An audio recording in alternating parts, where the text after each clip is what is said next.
Okay, you were saying that we were saying you're my mother and that you're closest to me of anybody, and that you know more about my illness than anybody else, including me, because you worked in the field for so many years.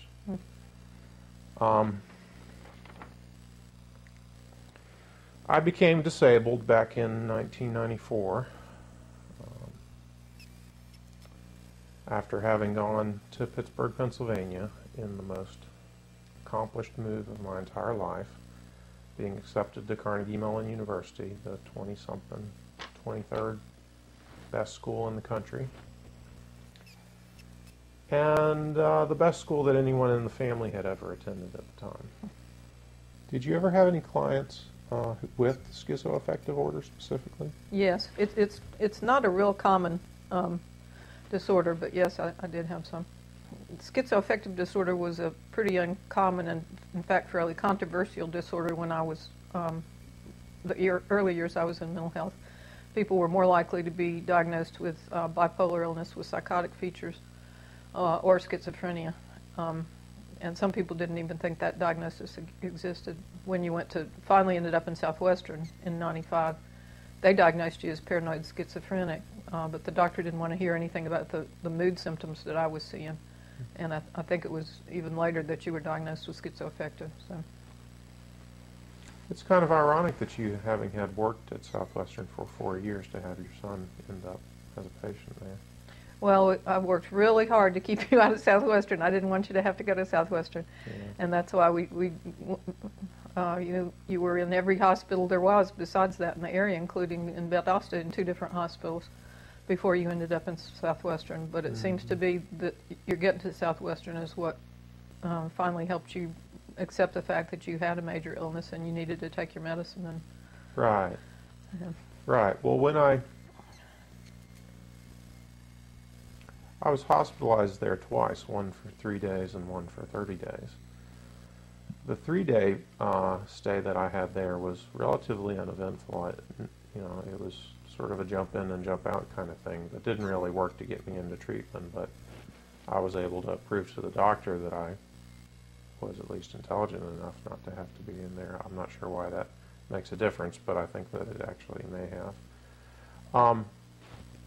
But when I went in there the second time, where I was going to stay for 30 days, when they closed the door, it was kind of a big epiphany time for me. I realized at that point that it wasn't going to get any worse, and that it could have been a whole lot worse.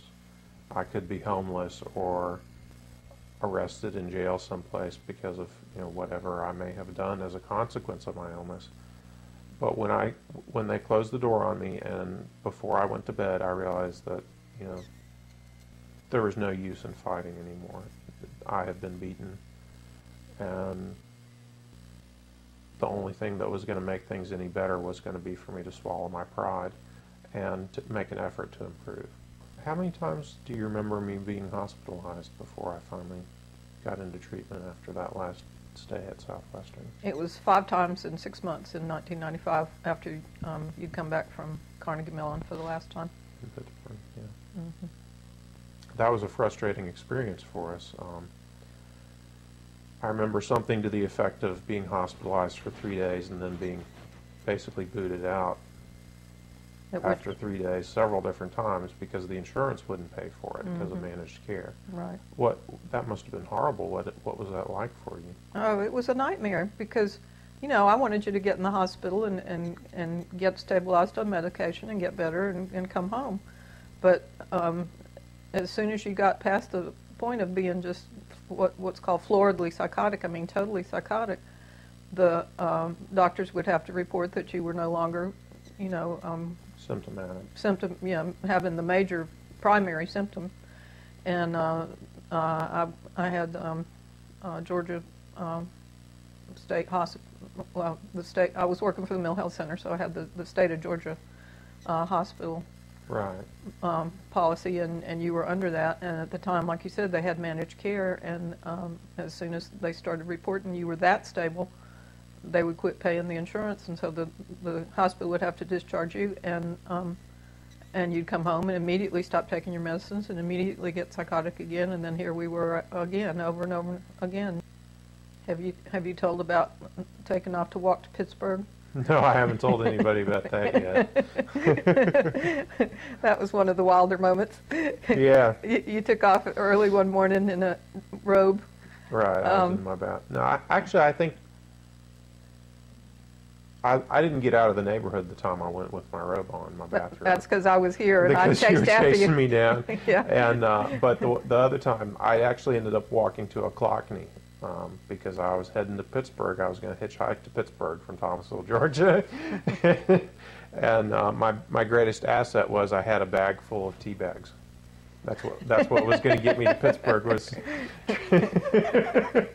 the discovery of my illness and the basic information about it, the diagnosis and the ramifications of that, and what's going to need to happen with that particular diagnosis. That's something that took some time to develop.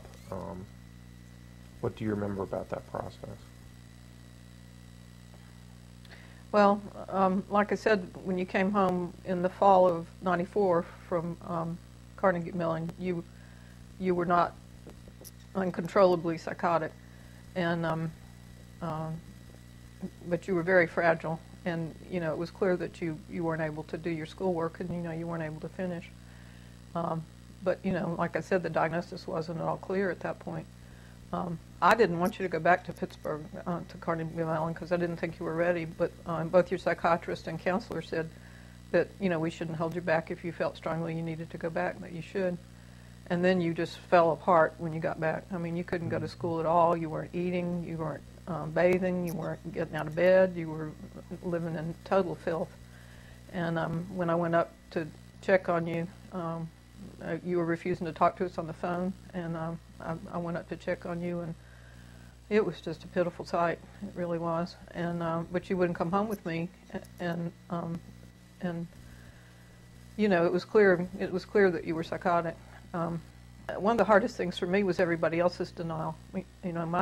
My denial was more emotional.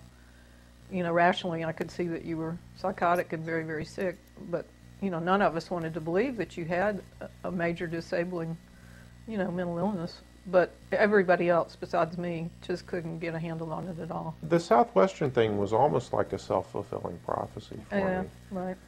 Right. I mean, on some deep subconscious level, I kind of felt like, well, I'm here. I need to find out what it's like to go that far with it. Mm. And so on one level, I actually was curious about what it's really like inside Southwestern. Because kids used to make fun of it all the time when I was growing up. Oh, you've been in Southwestern. Oh, you need to go to Southwestern. You're so crazy and stuff like that. Mm. The kids joked around about it a lot. And I wanted to really kind of know the truth about it, which I guess that was a learning experience for me on that level. Well, I've had a fairly successful recovery from my illness.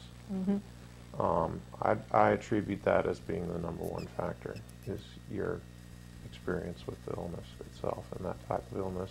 Seeing people come and go and how they're doing after, treatment and in and out of treatment. Seeing them go in the hospital and come back out of the hospital and all these things, and knowing all the symptoms and what the right things to say are whenever something goes on, I think that's been very helpful. Thanks. Yeah, and I think that has set the stage for a lot of the progress that I've made in the last couple of years, just in the last year or two. It's sort of prepared me for the involvement that has been given to me at Thomas University here in Thomasville, with Carl and Bonnie and Jen Lindquist and Stephanie and everybody that has been so caring for me, and that's really why I'm able to actually, look myself in the mirror and say, hey, you may be somebody someday.